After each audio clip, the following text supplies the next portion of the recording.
हमने जो 25 फसलों की 184 नवीन प्रजातियां देश के किसानों को लोकार्पित की है। मैं संबंधित सभी मित्रों को हृदय से बधाई देता हूं, अभिनंदन करता हूं। उसमें प्राइवेट सेक्टर भी शामिल है। मैं प्राइवेट सेक्टर को भी बधाई देता हूं, क्योंकि देश का काम हम सबका काम है। हमारे जितने वैज्ञानिक हैं उन मित्रों को बहुत बहुत बधाई। आईसीआर के साथ ही कृषि विश्वविद्यालय, निजी क्षेत्र, इन सब का मैं अभिनंदन करता हूं।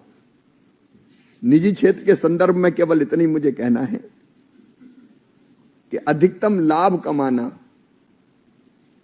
हर एक कंपनी के सोच में होता है, लेकिन बीज के सेक्टर से चूंकि किसान जुड़ा है, उसकी सीमा है, इसलिए इसमें लाभ अधिकतम नहीं हो सकता। जस्टिफाइड लाभ, बीज इतने महंगे भी ना हो जाएं कि किसान उन तक ढंग से पहुंच ही ना पाए या उसके कारण उसको फायदा ही नहीं हो पाए।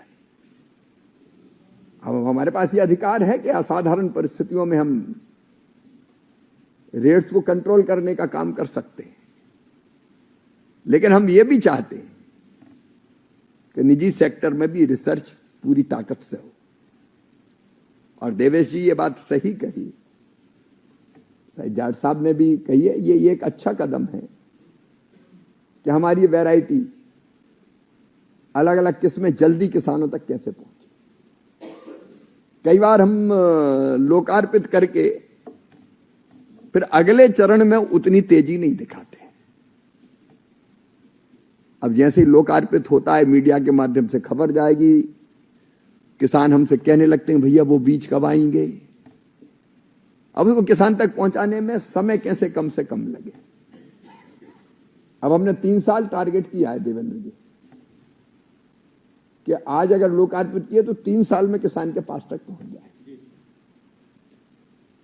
अगर ज्यादा देर लगती तो तब तक और बहुत सी नई वैरायटी आ जाती, तो ये वैरायटी कई बार अप्रासंगिक हो जाती है। क्योंकि हम जो वैरायटी जिन पर काम कर रहे हैं, क्लाइमेट रेजिलेंट की बात है। और अभी जैसा जाट साहब बता रहे थे, केवल जलवायु अनुकूल नहीं, जैविक अजैविक तनाव झेलने वाली भी वो,